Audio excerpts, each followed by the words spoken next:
बिस्मिल्लाहिर्रहमानिर्रहीम। अस्सलाम वालेकुम students, welcome to CBEL concept based education learning YouTube channel. मैं हमाद अहमद आपका ट्यूटर। आज के इस लेक्चर में हम बात करेंगे बीकॉम पार्ट 1 की और इसका सब्जेक्ट है MBF यानी मनी बैंकिंग एंड फाइनेंस।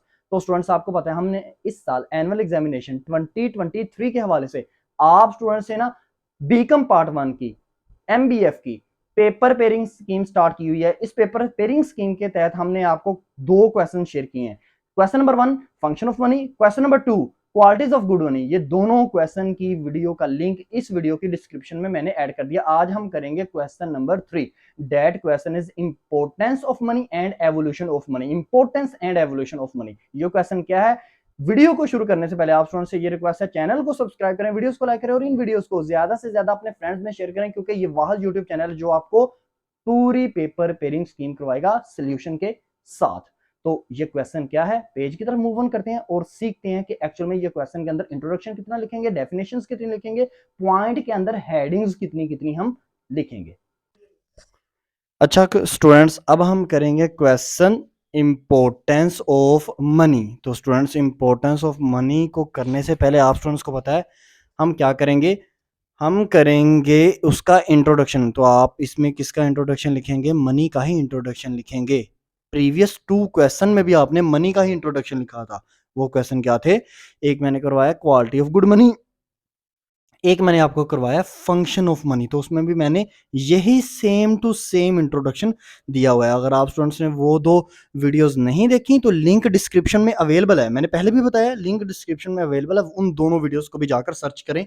इंशाल्लाह ताला पेपर के हवाले से आपकी वो 2 क्वेश्चन क्लियर हो जाएंगे। अब देखेंगे क्वेश्चन में इंट्रोडक्शन मनी का क्या लिखेंगे। मनी क्या है जी? मनी जो है ना, वो वर्ड जिस वर्ड से निकली हुई है वो वर्ड है मोनेटा। ठीक है।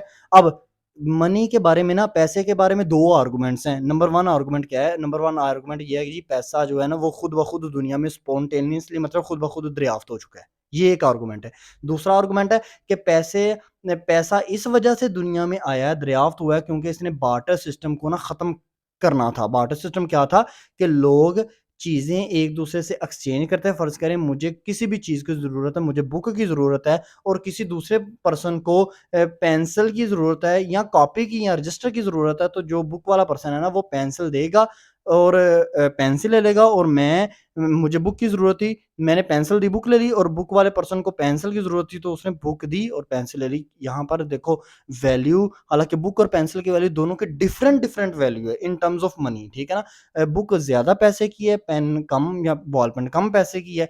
तो तब के ज़माने में लोगों को ये आइडिया नहीं था होता कि किस चीज़ की कितनी वैल्यू है।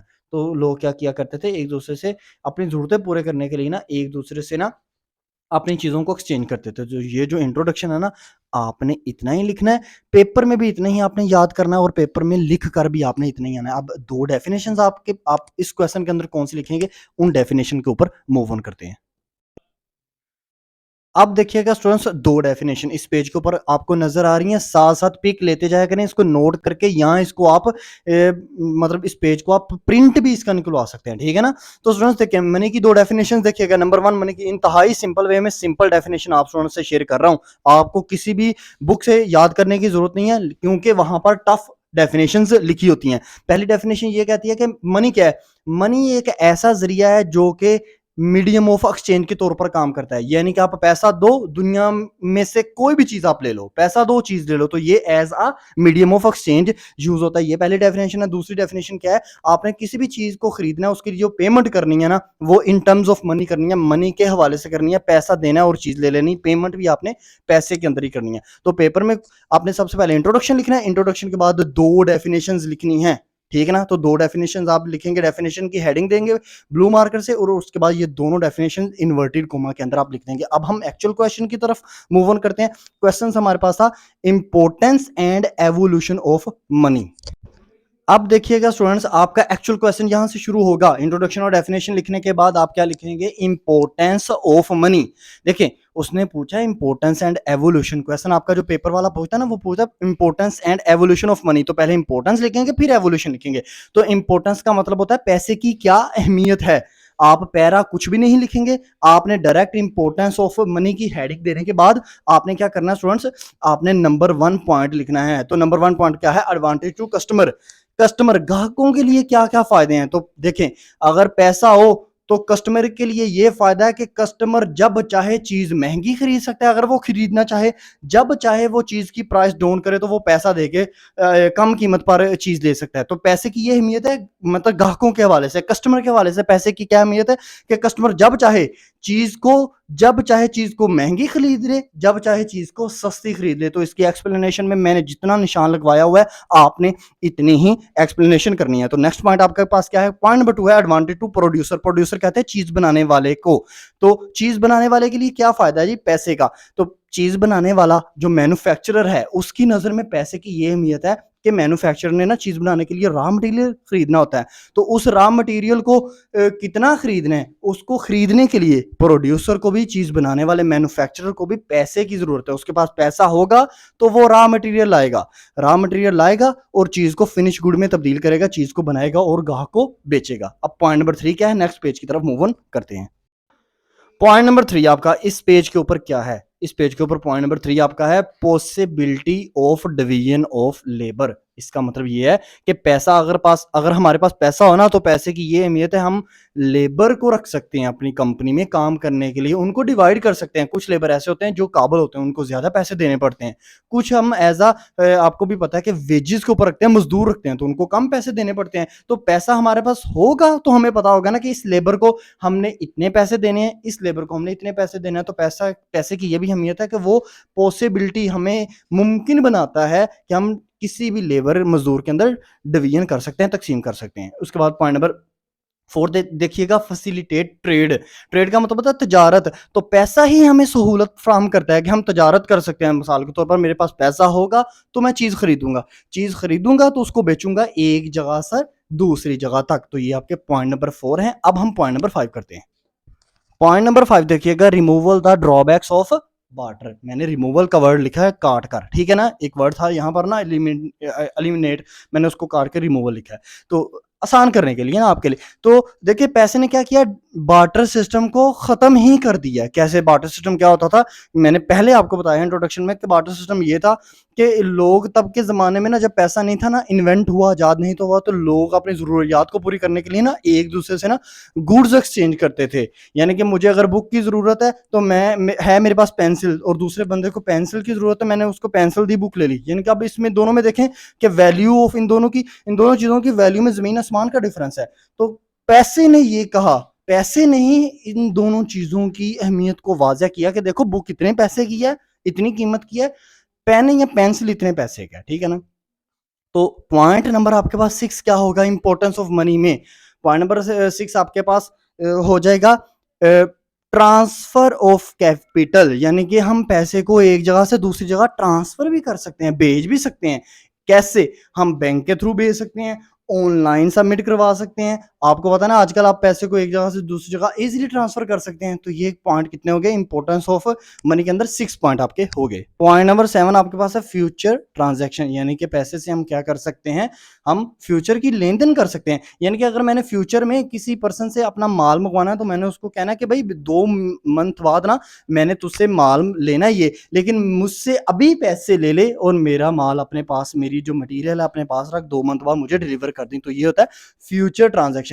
इसके अंदर एक्सप्लेनेशन हेडिंग्स के अंदर जितनी जितनी आ रही है, आपने इतनी इतनी ही एक्सप्लेनेशन लिखनी है। मुझे ये वीडियोस बनाने की इस वजह से जरूरत पड़ी है क्योंकि मैं आपको एक्सप्लेनेशन भी देना चाह रहा हूं इन सिंपल वर्ड्स में। अब पॉइंट नंबर 8 आपके पास क्या है, डिस्ट्रीब्यूशन ऑफ रिवॉर्ड। फर्ज करें गवर्नमेंट ने या आपके किसी भी मालिक ने अपने किसी एम्प्लॉय को देना है रिवॉर्ड, इनाम देना है, तो वो कैसे देगा, पैसे में इनाम देगा। आपको पता है बोनसेस मिलते हैं किनको, वर्कर्स को, तो वो पैसे में ही बोनसेस मिलते हैं, रिवॉर्ड कहते हैं इनाम को। तो पैसे की ये भी अहमियत है कि इससे अगर आपने किसी भी पर्सन को इनाम देना हो उसकी अच्छी क्वालिटी या उसके अच्छी कारकर्दगी पर, तो आप पैसे की सूरत में उसको इनाम दे सकते हैं, या पैसे से उस इनाम को खरीद के उसको ट्रॉफी वगैरह दे सकते हैं। तो ये स्टूडेंट्स क्या है, ये पैसे की अहमियत है। इसके अंदर भी आप इतनी ही एक्सप्लेनेशन लिखेंगे जितना मैंने निशान आपको लगा दिया। अब हम पॉइंट नंबर 9 करेंगे। नंबर 9 आपके पास क्या है स्टूडेंट्स, पॉइंट नंबर 9 है पब्लिक फाइनेंस। यानी कि अगर कोई गवर्नमेंट अपनी पब्लिक को पैसे देना चाह रही है तो वो पैसे भी मनी की सूरत में ही मिलेंगे। यानी कि उनको फाइनेंस भी जो दिया जाएगा, कर्जा भी जो दिया जाएगा, वो इन टर्म्स ऑफ मनी, यानी कि मनी की शक्ल में ही दिया जाएगा। तो इसके अंदर जितनी एक्सप्लेनेशन है आप इतनी ही रखेंगे। और पॉइंट नंबर 10 आपके पास क्या है, वो है अकाउंटिंग एंड बजटिंग। यानी कि हम जितनी भी अकाउंटिंग करते हैं कि जी हमने इस कस्टमर से हमने आज के दिन में इतनी सेल की, इतनी परचेज की, या हम बजटिंग करते हैं। बजटिंग में हम अपने घर का बजट नहीं बनाते, या एक गवर्नमेंट अपने मुल्क का बजट नहीं बनाती कि इस साल हम रोड्स इतने बनाएंगे, ब्रिजेस इतने बनाएंगे, इसके अलावा हम बिल्डिंग्स इतनी बनाएंगे, हॉस्पिटल इतने बिल्ड करेंगे। तो ये तमाम चीज़ें वो जो पैसा रखते हैं वो पैसा ही रखते हैं ना, वो आप वो कोई और चीज़ तो कोई मतलब मैं कहना ये चाह रहा हूँ कि कोई मतलब वो मटेरियल तो नहीं ना अपने पास रखते। तो अकाउंटिंग करनी हो चाहे आपने पूरे पूरे साल की अकाउंटिंग कर रहे हैं, या पूरे दिन की अकाउंटिंग कर रहे हैं, या पूरे साल या पूरे दिन की आप बजटिंग करें, बजट बनाएं, तो भी आपने इन टर्म्स ऑफ मनी ही बनाना है। इसके अंदर भी एक्सप्लेनेशन आप इतनी ही करेंगे पेपर के अंदर क्वेश्चन में जितना मैंने आपको निशान लगा दिया। अब हम पॉइंट नंबर 11 करेंगे। आप स्टूडेंट्स देखें नेक्स्ट पेज के ऊपर आपको पॉइंट नंबर 11 शो हो रहा है, standard of living. Standard of living का मतलब है मियारी जिंदगी का बेहतर होना, ठीक है ना। तो पैसा अगर एक कंट्री के अंदर बहुत ज्यादा लोगों के पास पैसा है, तो याद रखिएगा उस कंट्री के अंदर जितने भी रहने वाले बाशिंदे हैं, लोग हैं, उनका स्टैंडर्ड ऑफ लिविंग बहुत बेटर है। तो इसके अंदर एक्सप्लेनेशन आप इतनी ही रखेंगे पेपर में जितना मैंने आपको कह दिया है। हाँ, अगर कोई स्टूडेंट खुद से लिखना चाहता है, उसकी इंग्लिश अच्छी है, तो वो खुद से भी लिख सकता है, ठीक है ना। अब पॉइंट नंबर 12 क्या है आपके पास है, सोशल वेलफेयर। तो पैसे की ये भी अहमियत है कि वो सोशल वेलफेयर करता है, यानी कि ना हमारे गली मोहल्लों में जो गरीब गुरबा वगैरह लोग हैं, हम उनकी मदद कैसे कर सकते हैं, उनको पैसा दे के, उनकी किसी रिलेटिव्स की शादी करवा दी, या उनको कोई छोटे मोटे हमने खर्चे पूरे कर दिए। तो गरीबों की भी जब मदद की जाती है तो इन टर्म्स ऑफ मनी ही मदद की जाती है। ये आपका क्या है, पॉइंट नंबर 12 है। इसके अंदर भी एक्सप्लेनेशन आप इतनी ही रखेंगे जितना मैंने आपको निशान लगा दिया। अब इसके बाद पॉइंट नंबर 13 क्या है आपके पास स्टूडेंट्स, पॉइंट नंबर 13 है मटेरियल प्रोग्रेस। देखें, अगर आपके पास पैसा हो ना, तो आप तरक्की कर सकते हैं। कोई भी कंट्री के पास अगर पैसा है, पैसा कैसे, देखिए एक कंट्री के पास पैसा कैसे आ सकता है, जब वो ज्यादा से ज्यादा चीजों को बाहर सेल आउट करेगा, तो उसकी प्रोग्रेस बढ़ेगी कंट्री की, तो वो कंट्री डेवलप्ड कंट्री यानी कि तरक्की याफ्ता कंट्री कहलाएगा। ये पॉइंट नंबर 13 था। अब पॉइंट नंबर 14 करेंगे। Point number 14 very very important, calculation of economic variables. यानी कि अगर आपके पास पैसा हो ना एक कंट्री के पास, तो वो ना इकोनॉमी माशियत के हवाले से कुछ वेरिएबल्स के बारे में आइडेंटिफाई कर सकता है। वेरिएबल्स जस्ट लाइक मिसाल के तौर पर जीडीपी, आपने ये इकोनॉमिक्स में पढ़ा होगा। जीडीपी ग्रोस डोमेस्टिक प्रोडक्ट, यानी कि एक कंट्री ये महसूस कर सकता है पैसा अगर उसके पास हो तो कि हमारे मुल्क के अंदर प्रोग्रेस कितनी हो रही है, ठीक है। नेशनल इनकम उस कंट्री के अंदर जो है वो जो इनकम है वो एक साल के अंदर कितनी कलेक्ट हुई है। तो ये पैसे में देखा जाता है ना, इन टर्म्स ऑफ मनी देखा जाता है कि एक साल के अंदर नेशनल इनकम कितनी हुई, एक साल के अंदर जीडीपी कितनी हुई, एक साल के अंदर ग्रोस नेशनल जीएनपी कितना हुआ। तो ये सब पैसे में ही देखा जाता है, पैसे की ये अहमियत है। इसके अंदर एक्सप्लेनेशन आप इतनी ही करेंगे। लास्ट पॉइंट है हमारा इंपॉर्टेंस ऑफ मनी में, वो है नीड ऑफ गवर्नमेंट। तो पैसा जो है वो गवर्नमेंट के लिए भी जरूरत है। अगर एक गवर्नमेंट के पास पैसा होगा तो वो अपनी आवाम की खिदमत करेगी ना, आवाम को रोड्स बना के देगी, आवाम को ब्रिजेस बना के देगी, आवाम को एग्रीकल्चर सेक्टर या इंडस्ट्रियल सेक्टर में क्या करेगी, मदद फराहम करेगी। तो ये पैसा जो है वो गवर्नमेंट को भी सपोर्ट फराहम करता है। तो ये आपका हाफ क्वेश्चन कंप्लीट हो गया। अब हाफ क्या है, एवोल्यूशन ऑफ मनी, के पैसा इजाद कब हुआ है, एवोल्यूशन का ये मतलब है। अब हम करते हैं एवोल्यूशन ऑफ मनी। अब एवोल्यूशन ऑफ मनी में स्टूडेंट्स आप क्या करेंगे, अब यहां से अपना नेक्स्ट क्वेश्चन जो आपका हाफ रह गया था ना, उसको यहां से स्टार्ट करेंगे। एवोल्यूशन ऑफ मनी का मतलब ये होता है, एवोल्यूशन की आप हेडिंग देंगे ऐसे ही जस्ट लाइक मैंने दी है। आपने क्या करना है, एवोल्यूशन ऑफ मनी के अंदर जितनी मैंने एक्सप्लेनेशन में लाइनें आपको निशान लगा के दी हैं, आप इन्हीं लाइनों को लिखेंगे। मैं आपको एक्सप्लेन कर देता हूँ। ये लाइनें आपसे ये कहती हैं कि जो पैसा है ना, वो इजाद होने की उसकी जरूरत कब क्यों पेश आई, क्योंकि देखो बार्टर सिस्टम में ना जो लोगों को बहुत ज्यादा ना डिफिकल्टी आती थी, ठीक है। तो इसलिए क्या हुआ, पैसा इन्वेंट हुआ, इजाद हुआ। तो पैसा ना अभी तक 4 किस्म में पैसा इन्वेंट हुआ है। सबसे पहला क्या है, कमोडिटी मनी। आपको मैंने जितना निशान लगाया हुआ है ना, आप इसके बाद क्या करोगे, कमोडिटी मनी की हेडिंग दोगे, ठीक है ना स्टूडेंट्स। मैंने जितना जितना निशान लगाया आपने इतना इतना ही करना है।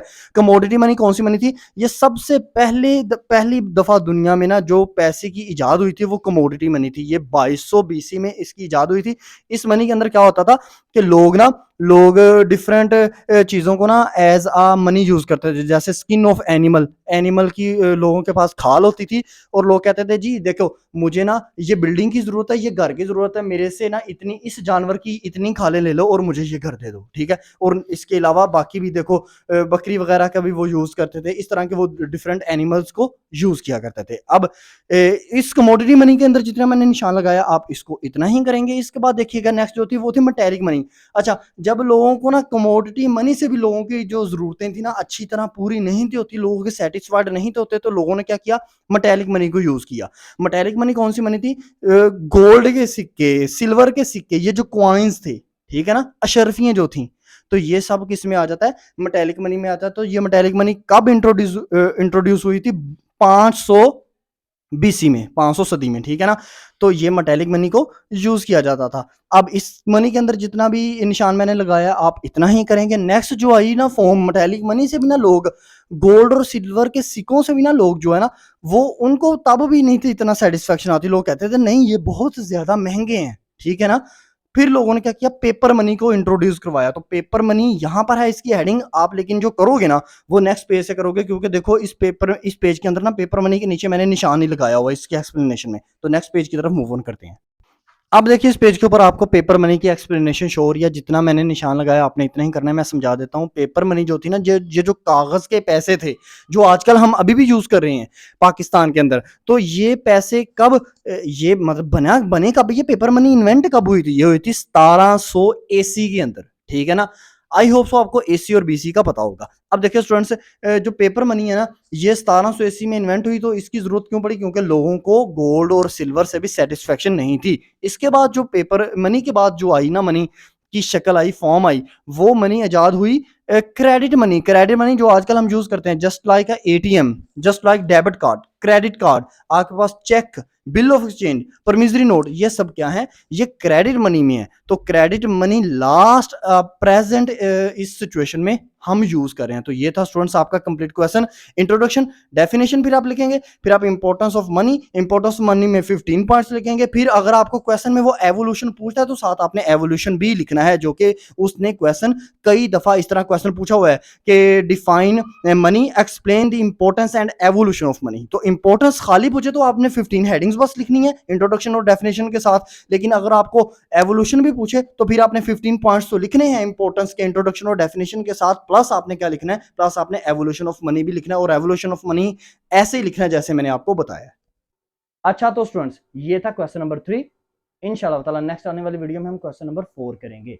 तब तक लिए अल्लाह हाफिज।